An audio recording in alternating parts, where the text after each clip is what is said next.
오늘 말씀드리는 레위기 28장의 말씀은 좀 딱딱한 말씀이지만 우리 또 굉장히 중요한 말씀이기도 합니다. 왜냐하면 이 말씀은 성윤리에 관한 문제인데, 오늘날 성윤리의 문제는 교회라고 해서 결코 이제는 자유롭지 않기 때문입니다. 지도자로부터 일반 성도에 이르기까지 성윤리의 문제로 인해서 심각하게 도전을 오늘날 교회와 성도들이 받고 있습니다. 그러므로 본문의 말씀을 우리는 그냥 가볍게 스쳐 지나가지 말아야 합니다. 꼭꼭 씹어 먹는 잡곡밥처럼 이 말씀을 꼭꼭 씹어 먹음으로 인해서 우리의 삶에 있어서 생활 좋은, 믿음 좋은 성도의 수준을 넘어서서 생활 좋은 성도로의 모습으로 될 수 있도록 우리가 힘써야 합니다. 오늘 레위기 18장은 생활 좋은 성도에 대해서 강조하면서 20장, 19장 계속해서 18장 말씀을 하는데, 그 중에서 인간의 성윤리를 지키라라는 말씀을 가장 먼저 하고 있습니다. 이 내용이 6절에서 23절의 내용입니다. 18장 6절에 보시면 각 사람은 자기의 살부치를 가까이 하여 그의 하체를 범하지 말라, 그러면서 자기의 살부치에 대해서 쭉 설명을 하고 있습니다. 어머니부터 시작해서 계속해서 말씀을 합니다. 즉 생활 좋은 성도가 되는 길에 있어서 첫 번째로 만나는 것이 바로 이 성윤리의 문제입니다. 리차드 포스트라는 사람의 말을 인용한다면 인간의 성이라는 것은 마치 깊은 강과도 같습니다. 이 강물이 수로를 따라서 흘러갈 때는 인간의 삶에 매우 유익을 가져다 줍니다. 하지만 일단 강물이 뚝을 넘어 범람하기 시작하면 인간과 인간의 환경을 심각하게 파손합니다. 인간의 성이 이와 같은 겁니다. 하나님께서 주신 한계를 따라갈 때는 성은 인간에게 유익을 주지만 그 한계를 넘게 되면 성으로 인하여 인간은 손상과 능력과 수치를 당하게 됩니다. 오늘 18장 4절에 보면 너희는 내 법도를 따르며 내 규례를 지켜, 또 5절에 너희는 내 규례와 법도를 지키라 했을 때에 지킨다라는 말이 가시로 울타리를 치라라는 말입니다. 그 어떤 것도 넘어오지 못하도록, 들어오지 못하도록 이렇게 가시로 울타리를 치는 것이 지키는 겁니다. 오늘 특별히 18장에서는 성윤리의 물들이 넘쳐 흘러서 들어오지 못하도록 그렇게 지키라라고 말씀을 합니다. 이 레위기 18장을 읽어 내려가시다 보면 생활 좋은 성도가 되기 위하여 잊지 말아야 할 대전제, 성윤리의 문제에 있어서 대전제가 하나 나옵니다. 그것은 하나님이 누구이신가를 잊지 않는 겁니다. 레위기 18장에 보시면은 하나님께서 그의 백성들에게 자주 들려주는 반복되는 말씀이 나는 여호와 너희의 하나님이라 라는 말씀입니다. 그래서 성윤리를 지킴으로써 생활 좋은 성도가 되기 위해서는 나는 여호와 너희의 하나님이라, 이 말씀을 항상 기억해야 한다는 겁니다. 여호와는 나의 하나님이다, 이 사실을 잊지 않는 것이 생활 좋은 성도가 되는 대전제입니다. 우리가 믿는 하나님이 누구십니까? 여호와 하나님이십니다. 여호와 하나님에 대해서 지난 주일에도 제가 잠깐 말씀을 드렸습니다. 오늘은 다른 측면 속에서 말씀을 드리기를 원합니다. 출애굽기 19장에 보시면은 이스라엘 백성이 애굽 땅을 출발한 지 3개월 만에 시내 광야에 도착했다라고 기록을 하고 있습니다. 그리고 레위기를 지나서 민수기 10장 11절과 12절에 보시면 둘째 해 둘째 달 스무 날에 구름이 증거의 성막에서 떠오르매 이스라엘 자손이 시내 광야에서 출발하여 자기 길을 가더니 그랬습니다. 출애굽기 19장에서 시내 광야에 도착한 이후에 그 시내 광야에서 거의 1년을 보내면서 있었던 내용들이 출애굽기 19장 이후의 말씀과 레위기의 말씀, 그리고 민수기 10장 10절까지의 말씀입니다. 그리고 민수기 10장 11절 12절에서 시내산을 출발합니다. 그 사이에 있는 모든 말씀은 다 시내 광야에서 주셨던 말씀이고 있었던 일들입니다. 출애굽기 20장에 보시면 이제 시내산에 도착했을 때죠. 시내 광야에 도착한 후에 하나님께서 이스라엘 백성들에게 처음으로 주셨던 십계명이 있는데, 이 십계명의 말씀을 주실 때에 가장 먼저 하신 말씀이 나는 너를 애굽 땅 종되었던 집에서 인도하여 낸 하나님 여호와니라 그랬습니다. 나는 너희의 하나님 여호와니라. 어떤 하나님 여호와신가 하면 애굽 땅 종되었던 집에서 인도해낸 여호와 하나님이라고 말씀했습니다. 여기서 여호와 하나님은 이스라엘 백성을 애굽에서 구원하신 하나님이신 것을 강조합니다. 너희는 하나님에 의해 구원받은 백성이니 따라서 십계명을 지키라, 이렇게 말씀하는 겁니다. 오늘 본문 레위기 18장에서 20장에 기록된 거룩한 생활에 관한 말씀에서 계속 강조하는 말씀이 바로 나는 너희의 하나님 여호와니라입니다. 너희는 하나님으로 말미암아 구원받은 존재라는 사실을 기억하라는 것입니다. 여러분, 오늘날 성도인 우리는 하나님께서 보내신 예수 그리스도로 말미암아 구원받은 사람들입니다. 예수님께서 우리 죄를 대신하여 죽으셨고 예수님은 우리를 대표로 하여 죽으셨습니다. 그러므로 바울의 고백처럼 내 안에 그리스도께서 사신 것이라, 이 바울의 고백처럼 우리 성도 안에는 예수님이 함께 계십니다. 따라서 구원받은 사람이라고 할 때는 항상 내 안에 예수님이 계신다라는 사실을 기억해야 합니다. 내 안에 예수님이 계시기 때문에 내가 가는 곳은 그 어디든지 그곳에 예수님이 함께 거하십니다. 내가 뭔가를 행하는 곳에는 그 무엇이든지 다 예수님이 그곳에도 계십니다. 그러므로 여러분, 나는 구원받은 사람이다, 그러므로 내 안에 예수 그리스도께서 사신다라는 사실을 우리가 늘 기억하고 살 수 있어야 합니다.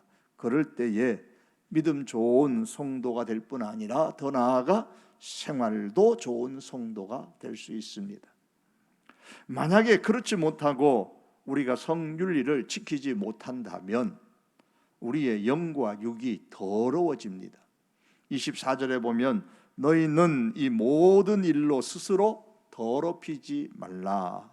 내가 너희 앞에서 쫓아내는 족속들이 이 모든 일로 인하여 더러워졌고 라고 했습니다.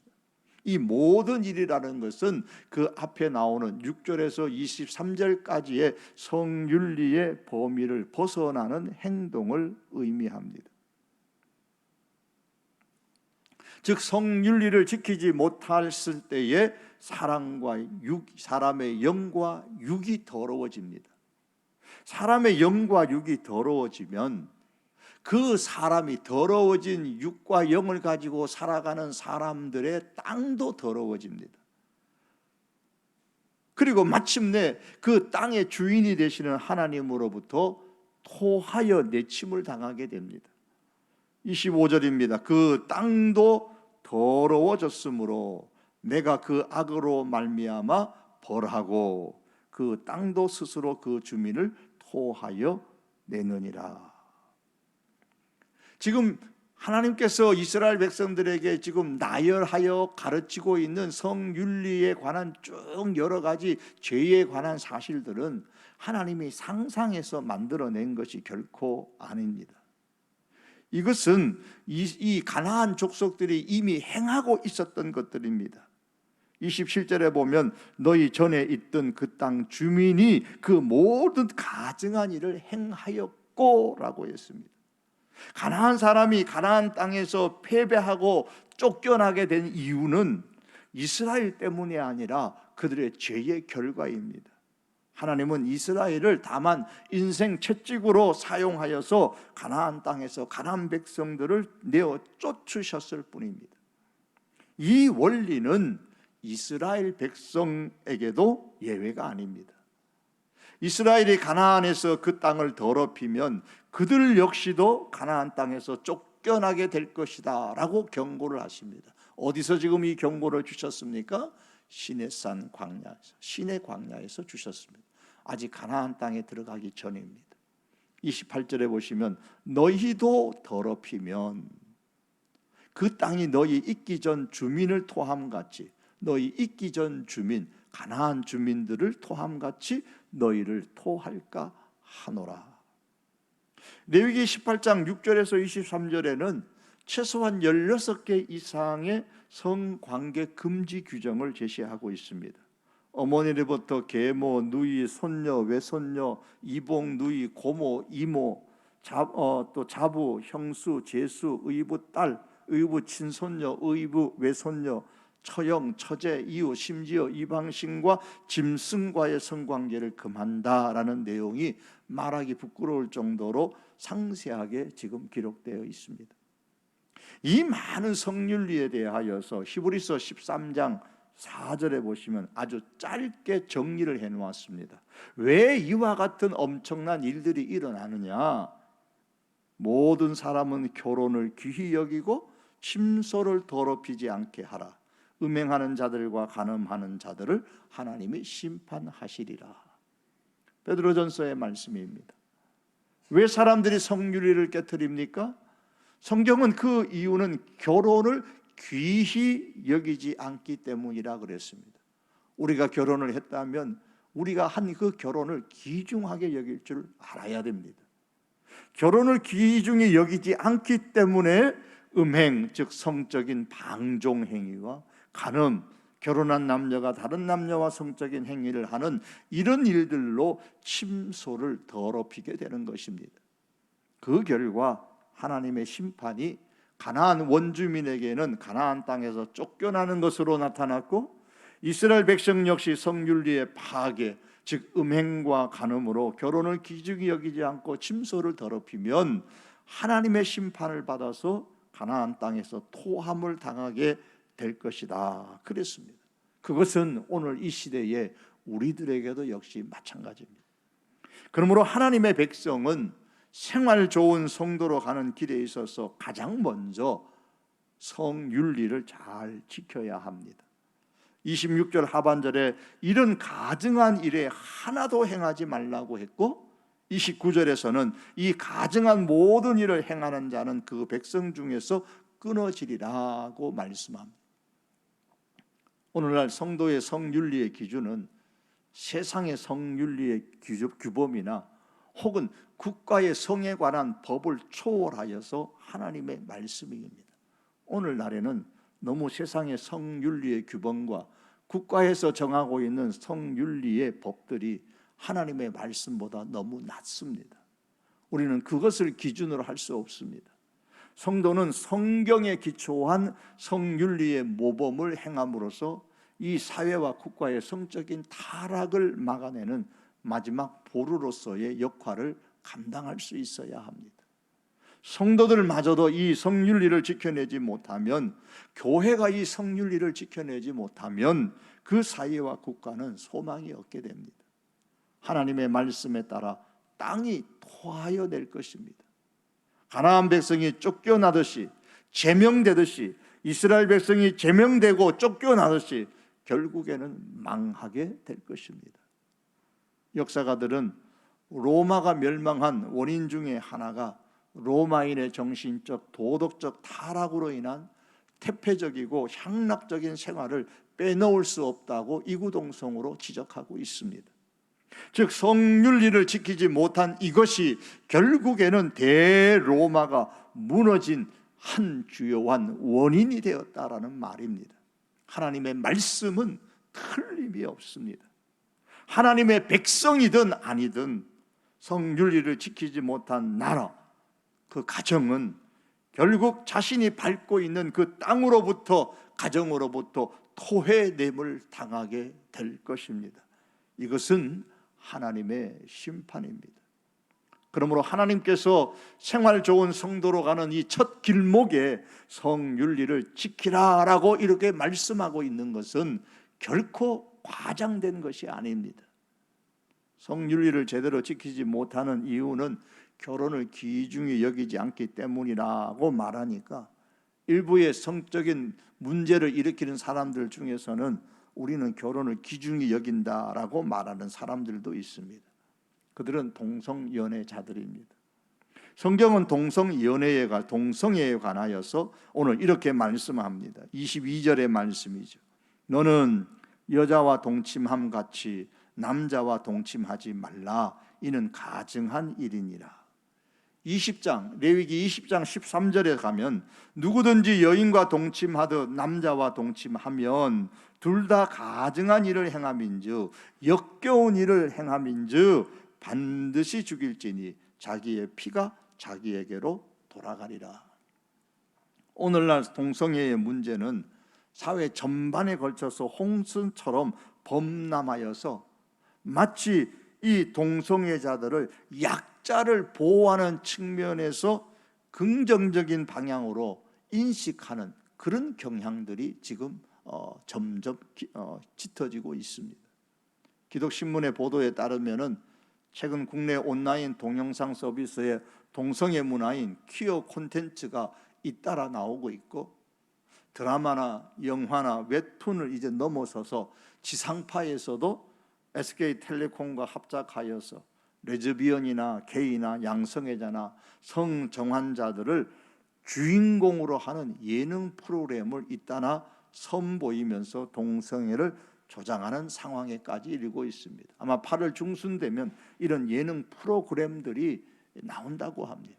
그것도 12세 이상 관람할 수 있는 가한 그런 예능 프로그램이라고 합니다. 요즘 많은 사람들에게 인기를 끌고 있는 우영우 신드롬 아시죠? 그 우영우 드라마에도 동성애와 관련된 주제가 방영되어서 마치 동성애자들을 사회적 약자로 인식하게 만들어 동정적인 어떤 여론을 일으킨 적도 있었죠. 하나님으로부터 토해냄을 당하게 될 심각한 문제입니다. 사회적 약자를 보호하는 문제가 아니라 이건 하나님께 가증한 일입니다. 22절 말씀에 너는 이라는 단어의 너라는 대명사는 문맥의 흐름을 보면 남자인 것을 알 수 있습니다. 18절에 너는 아내가 생존할 동안에 그의 자매를 데려다가, 그 자매하니까 그 아내는 남자가 아니라 여자 아내죠. 그러면 너는 할 때 그 너는 남자인 것을 알 수 있습니다. 그러면서 계속해서 앞에도 그렇고 뒤에도 그렇고 계속해서 너는 그럽니다. 15절에 보면 너는 내 며느리의 하체를 범하지 말라 할 때 너는 남자를 말하는 겁니다. 내 며느리 그라고 했으니까요. 그래서 22절에 가서 역시 쭉 내려오면서 너라는 대명사 너는 할 때 너는 남자입니다. 남자는 여자와 동침함 같이 남자와 동침하지 말라. 이는 가증한 일이니라. 남자는 남자와 동침하지 말라라고 했습니다.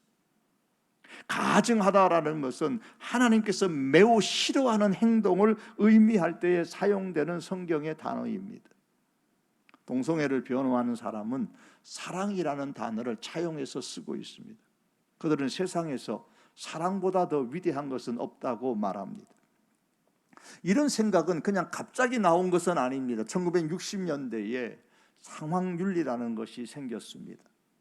상황윤리에서는 인간의 모든 관계를 판단하는 데 쓰이는 가장 적절한 기준은 사랑이다 그랬습니다. 사랑으로 했느냐? 오케이, 통과합니다. 그러므로 진정한 사랑에 의한 행동은 다 적법한 것이라고 말합니다. 이 원리를 성적인 문제에 이제 적용하여 사용하게 되는 겁니다. 진정한 사랑에 의해서 연애하는 것이라면 가짜로 사랑하는 것이 아니고 진짜로 사랑하는 것이면 그것이 동성에 대한 사랑이든 이성에 대한 사랑이든 다 적법한 행동이라고 그렇게 주장을 하는 것입니다. 그런데 어느 단체에서는 동성애의 행위는 본질적으로는 잘못이 아니다라고 주장을 하면서 그 이유를 동성애 남성이나 여성의 경우에 사랑에 의해 특징 지어지는 영원한 관계는 그들의 성을 나타내는 적절한 방법이 될 수 있기 때문이다 그랬습니다. 동성애 연애하는 사람들은 사랑이 유일한 절대적인 것이고, 사랑과 모순되지 않는 것처럼 보이는 것은 무엇이든지 그 사실로 인해 다른 모든 고려 사항과는 관계없이 훌륭하다 그렇게 말합니다. 그러나 성경이 비록 사랑, 믿음, 소망 그 중에 제일은 사랑이라고 말씀하고 있지만 사랑에 의한 행동이라고 해서 무조건 다 적법한 것은 아닙니다. 왜냐하면 진정한 사랑은 공의를 이루고, 공의는 참된 사랑의 확고한 기초가 되기 때문입니다. 공의를 이루지 못하는 사랑은 참된 사랑이 될 수가 없습니다. 사랑이 바로 세워지기 위해서는 공의에 충실해야만 합니다. 그러므로 동성애자들은 사랑하기 때문에 동성애 관계를 맺고 혹은 동성 결혼을 한다고 말하지만 그것은 하나님께서 인정하는 공의를 이루는 것도 아니고, 따라서 그들의 사랑은 진짜 사랑도 아니며 그들의 결혼은 성경이 말씀하는 결혼과는 관계가 멉니다. 성경이 결혼에 대해서 뭐라고 말씀합니까? 이러므로 남자가 부모를 떠나 그의 아내와 합하여 둘이, 즉 남자와 아내가 둘이 한 몸을 이룰지라 그랬습니다. 예수님께서 이 말씀을 인용하면서 이 가르침에 찬성을 하셨습니다. 이 말씀에 의하면 하나님께서 인정하시는 적법한 결혼이 되려면 가장 기본적인 것이 결혼은 한 남자와 한 여자 사이의 결합이어야 합니다. 남자가 그의 아내와 연합하여, 여기서 아내는 그러면 또 다른 남자 아내를 말하는 게 아닙니다. 또 다른 남자를 의미하는 아내가 아니라 문맥의 흐름을 창세기 2장에 보시면 하와, 즉 여자를 의미합니다. 하나님의 창조의 방법은 분명합니다. 하나님은 남자와 여자를 창조하셨습니다. 그 외에 다른 성은 없습니다. 내가 남자인데 70%는 남자인 것 같고 한 40%는 여자인 것 같다, 그런 사람은 없습니다. 내가 한 80%는 여성인 것 같고 20%는 남성인 것 같아, 그런 성은 없습니다. 하나님께서는 이 두 가지 성만을 창조하셨습니다. 우리는 이쪽이든 저쪽이든 100% 한 가지 성에 속해 있습니다. 진짜 남자든 진짜 여자든, 온전한 남자든 온전한 여자든 둘 중에 하나입니다. 하나님께서는 이 두 가지 성만을 창조하셨을 뿐만 아니라 이 두 성이 서로 끌리도록 만드셨습니다. 우리 감정이죠. 하나님은 이성뿐만 아니라 동성 간에도 서로 이끌리는 감정을 주셨습니다. 그래서 이성 간에 서로 끌리는 감정을 주심으로 말미암아 어떻습니까? 적절한 결혼을 하게 만들고 가정을 만들어 가십니다. 이성 간에 서로, 동성 간에 서로 끌리는 매력을 주셔서 좋은 친구, 형제들의 인간관계를 통해서 기쁨을 얻게 해주시는 겁니다. 여러분, 인간은 자신의 감정을 의지로 다스릴 줄 알아야 됩니다. 이것이 인간과 다른 피조물의 차이점이에요. 화가 난다고 해서 때와 장소도 구분하지 아니하고 아무 데서나 화가 나는 대로 그냥 막 폭력을 행사한다면 여러분, 그 사람은 어떻습니까? 정상적인 인격적인 인간으로서의 바람직한 모습이 아니잖아요. 내가 동성에 끌린다고 해서 그냥 내 동성에 끌리는 그 감정에 따라서 그 방향으로 그대로 간다면은 그것은 하나님께서 의도하신 목적이 아닙니다. 동성에 끌리는 것은 좋은 인간관계, 좋은 친구관계, 좋은 형제관계를 맺어서 그러한 인간관계를 통해서 기쁨을 얻으라는 것이지, 그 동성의 성관계를 맺으라고 하나님께서 동성 간의 매력을 느끼게 하고 끌리도록 하신 것은 아니라는 겁니다. 하지만 사단은 하나님께서 주신 이러한 인간관계의 그 감성적인 매력을 잘못 사용하게 만듭니다. 이것을 악용하게 만듭니다. 그래서 사랑의 감정을 무기로 삼아서 동성애 중독에 빠뜨리게 됩니다. 심지어 사람들로 하여금 동성애 역시도 정상적인 성의 하나의 특별한 양태 중에 하나로 생각하게 만듭니다. 내게는, 나는 남자지만 여성의 성향이 강해서 나는 여성으로 살아야 되겠다, 그렇게 이끌어가는 겁니다. 그러나 하나님은 남자와 여자로 만드셔서 이 둘의 각각 다른 성의 사람을 결혼이라는 제도를 통하여서 하나로 만드셨습니다. 이 외에 결혼에 대한 다른 제한을 하나님은 제한하지 않으셨습니다. 하나님은 남자가 아내의 역할을 할 남자와 합하라고 말씀하지 않으셨습니다. 동침하지 말라고 하셨습니다. 여자가 남자의 역할을 할 여자와 동침하라고 말씀하지 않습니다. 하나님께서 의도하시고 성경이 말씀하는 유일한 한 몸의 경험은 남자와 그가 살 중에 살로 여기는 그의 여자 아내 사이의 성적인 결합에 국한되는 것입니다. 그러므로 동성애는 성경에 나타난 사랑을 참되게 실천하는 것이 아니라 인간의 욕심에 따라 잘못 오용되고 있는 것이고 사단의 유혹에 넘어지는 것입니다. 오늘 성경 본문 22절은 분명히 말씀합니다. 너는 여자와 동침함 같이 남자와 동침하지 말라. 남자는 남자와 동침하지 말라. 이는 가증한 일이니라. 그런데 오늘날 우리는 이 말씀에 근거하여서 동성애를 볼 수 있어야 되지만 또 한편으로는 동성애자들을 바라볼 때에 예수님의 비유에 나오는 첫째 아들의 심정으로 우리는 바라보지 않도록 조심해야 됩니다.